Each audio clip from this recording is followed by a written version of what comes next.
আমাদের পাহাড়ি মেয়েদেরকে কি বলে পাহাড়ি মাল, এগুলো কোনো কথা?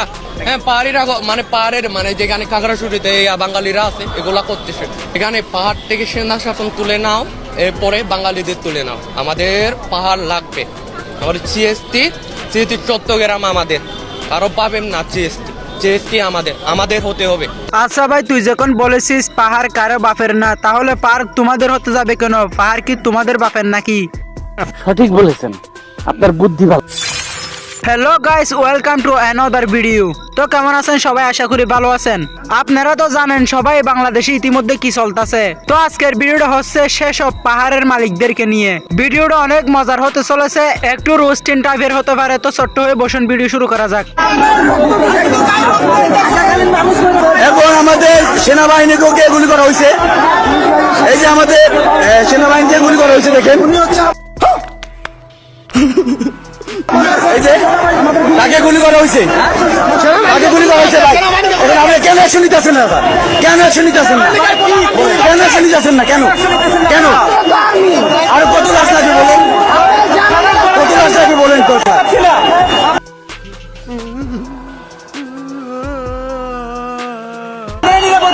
বলুন কেন আর কত লাশ লাগবে স্যার? বলেন। আপনাদের সেনাবাহিনীকে এখন গুলি করতে স্যার। আমি গুলি করবো, আপনি করে না দিলে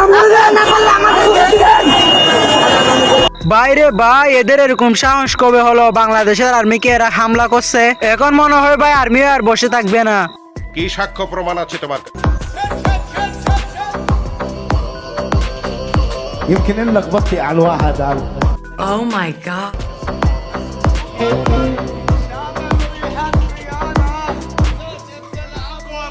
কি বলেন? অপেক্ষা করেন ভাই, আপনাদেরকে পাহাড় দিয়ে দেবে, চিন্তা করবেন না। একদম পিছন থেকে ভরে দেবে আপনাদেরকে পাহাড়।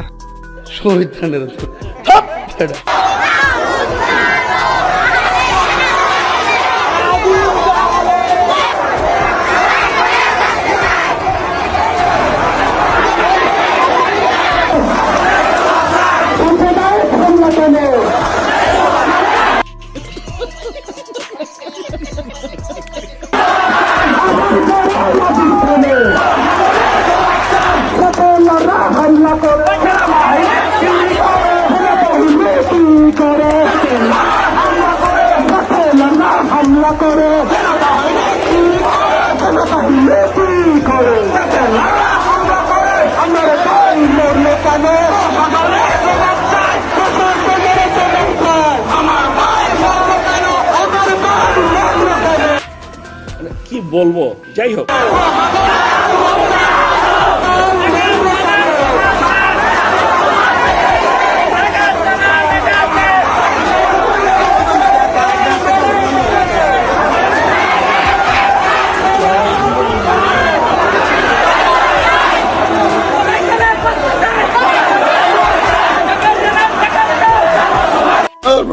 বাইরে ভাই, এই বাংলাদেশে কি কখনো আন্দোলন শেষ হবে না?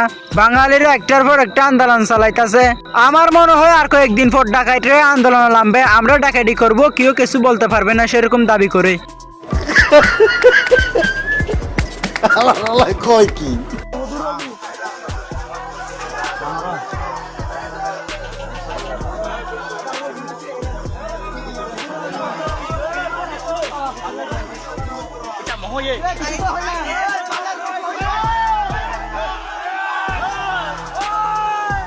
আমি শিওর করে বলতাছি, যদি সেনাবাহিনীর মাথা লড়ে যায় তখন হবে আসল খেলা।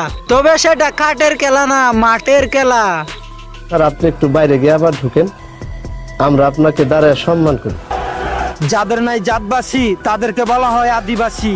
বাংলাদেশে বসবাস করে তারা, পাহাড়ে তাদের ঠিকানা। এখন তারা দাবি করে তারা নাকি বাঙালি না। তাহলে কি তোরা ভাই রোহিঙ্গা? যদি হয়ে থাকস রোহিঙ্গা, সেনাবাহিনীদের উপরে হামলা করার পাইলি কই ক্ষমতা? তত্ত্বাবধায়ক সরকার ডক্টর ইউনূস স্যারের জন্য আমার এই বার্তা। ঠিক আছে ঠিক আছে। সেনাবাহিনীদের উপরে হামলা করার পরও যদি ছাড় দেওয়া হয় আদিবাসী, কসম খোদার স্পষ্ট ভাবে শুনে রাখেন, এই আদিবাসী একদিন দখল করে নিবে বাংলাদেশের মাটি। সঠিক বলেছেন, আপনার বুদ্ধি ভালো। ভাই এর কথায় কিন্তু যুক্তি আছে। এরা চাইতাছে বাংলাদেশের ভিতর আরেকটা বাংলাদেশ করার জন্য, সেটা হবে পাহাড়িদের। সেরকম করলেই কিন্তু বাংলাদেশ দুটি হয়ে যাবে। এক কথায় বলতে গেলে বাংলাদেশ ধ্বংস হয়ে যাবে। তাই বললাম এদের দাবি মানে নেওয়া মানে বাংলাদেশ ধ্বংস করে দেওয়া। समझ रहे हो आप समझ रहे हो। তো গাইস আমি কালকেও তো করে রিকোয়েস্ট করার পর আমার ভিডিওতে কেউ সাবস্ক্রাইব করেনি। দেখেন গাইস এখানে 1 লাখ মানুষের ভিডিও দেখেছে, সাবস্ক্রাইব করেছে মাত্র 135 জন। তো গাইস এটা কোনো কথা আপনারা বলেন? আমার কিন্তু 4000 ঘন্টা ওয়েস্ট টাইম লাগতেছে, সেখানে 7000 ঘন্টা হয়ে গেছে, কিন্তু এখনো আমার 1000 সাবস্ক্রাইব হয়নি। যদি 1000 সাবস্ক্রাইব হতো তাহলে আমি চ্যানেলটি মনিটাইজেশন করে কিছু টাকা ইনকাম করতে পারতাম আর কি। তাই বললেন আপনারা যারা এখনো সাবস্ক্রাইব করেননি তারা সাবস্ক্রাইব করেন, হয়তো আপনাদের জন্য আমার ফ্যামিলিটা একটু ভালো চলবে।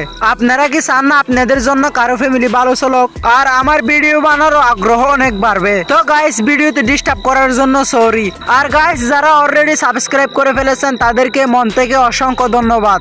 1 কেজি লবণ পর্যন্ত নিতে গেলে সেনাবাহিনীর স্বাক্ষর নেওয়া লাগে। পার্বত্য চট্টগ্রাম থেকে সেনা শাসন মুক্তি চাই। আমি ডিএইউ থেকে অনার্স মাস্টার্স করতেছি, কিন্তু একটা বিষয় আমি যখন বান্দরবানে গেলাম এবারে প্রত্যেকটা জায়গায় চেকপোস্ট, এবং আমি যখন গেলাম আমাকে জিজ্ঞাসা করা হলো আমি একজন ত্রিপুরা, আমার আইডি কার্ড দেখা হলো, আমাদেরকে নামিয়ে দেওয়া হলো, ব্যাগ চেক করা হলো, অথচ আমি বাংলাদেশের নাগরিক, আমি আমার জন্ম রুমাতে বান্দরবনে, কিন্তু সেনা শাসন কেন? এটা কি ধরনের পাগলা? এবং আমাকে আমি যখন বান্দরবনে নবান্ন উৎসব পালন করতে গেছিলাম, সেখানে সেনাবাহিনী আমাকে, এবং আমরা নবান্ন উৎসব যেহেতু চলবে, কিন্তু আমরা গণ্যমান্য ব্যক্তিবর্গদের নিয়ে আমরা মূলত একটা আয়োজন করছিলাম নবান্ন উৎসব, নতুন ভাত খাওয়ার জন্য। কিন্তু আমার ছোটো ভাই অনেকে আসছিল বাজার করার জন্য, মুরগি 10 কেজি নেওয়ার জন্য কোনো রকমের পারমিশন না নেওয়ার কারণে মুরগি দেওয়া হয় নাই। কি বলেন? শেষ পর্যন্ত দোকানদারকে এবং ছোটো ভাইকে আটকে রাখা হয়েছিল। আমি পরবর্তী গেলাম সেনাবাহিনীর সাথে, এবং তিনি লেফটেন্যান্ট ছিলেন। আমি তাকে বললাম স্যার আমি একটু কথা বলতে চাই, তিনি কথা বলতে দেন নাই। তুমি কাকে খাওয়াতে যাচ্ছ? 10 কেজি মুরগি কাকে খাওয়াবা? কুকি চিংকে খাওয়াবা নাকি কাকে খাওয়াবা? আমাকে জোর করে বলতেছে। আমি তখন বললাম স্যার আমি একটা কথা বলতে চাই। আমি তখন বললাম স্যার এটা আসলে নবান্ন উৎসব। আমি লেফটেন্যান্টকে বোঝানোর চেষ্টা করছিলাম, স্যার আমার কথা একটু আমাকে একটু বলার সুযোগ দেন। কি ঝামেলা? আমি তাই বলছিলাম স্যার দেখুন আমরা এটা আসলে কোনোভাবে আমরা নবান্ন উৎসবের জন্য মূলত এটা আয়োজন করা, কেন আপনারা 10 কেজি মুরগির জন্য আপনাকে স্বাক্ষর নেওয়া লাগবে? শুধু 10 কেজি স্বাক্ষর মুরগি না, 1 কেজি নাপ্পি এবং 1 কেজি লবণ পর্যন্ত নিতে গেলে সেনাবাহিনীর স্বাক্ষর নেওয়া লাগে। ঠিক বলেছো। সেখানে শুধু এটা সমাপ্ত নয়, এবং প্রত্যেকটা লিস্ট তারা চেক করতো। এটা কেমন নির্মম এক দেশে একটা সমতল একটা শাসন এবং পার্বত্যাঞ্চল একটা শাসন।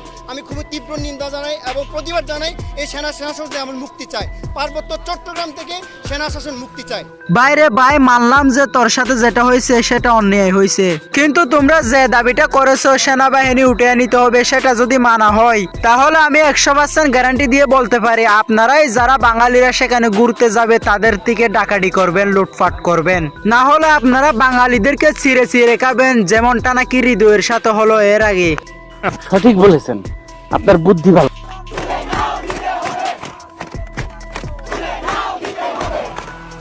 মানে কি বলবো, যাই হোক।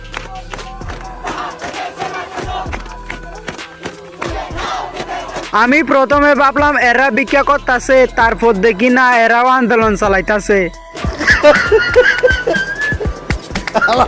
কয় কি বাইরে ভাই একটা সত্যি কথা বলতে কি, এই বাংলাদেশটা না বার্মার মতো হয়ে গেল। আমাদের ঠাট্টা করা হয়, আমাদের পেয়ানো হয়, আমাদের কি চাইনিজ পরে যখন আমরা রাস্তাঘাটে বাইর হই কি বলে জানেন? চিচিং পংকে চাইনিজ পরে। আমাদের এগুলো শুনতে বালা খারাপ লাগে, আমরা কি বলবো? শো করা না, আমরা চুপ করে থাকি। আমাদের পাহাড়ি মেয়েদেরকে কি বলে? পাহাড়ি মাল। এগুলো কোনো কথা? আসলে ভাই বাঙালিদেরও দোষ আছে, বাঙালিরা এদেরকে নিয়ে ঠাট্টা করে, সেটা কিন্তু উচিত না।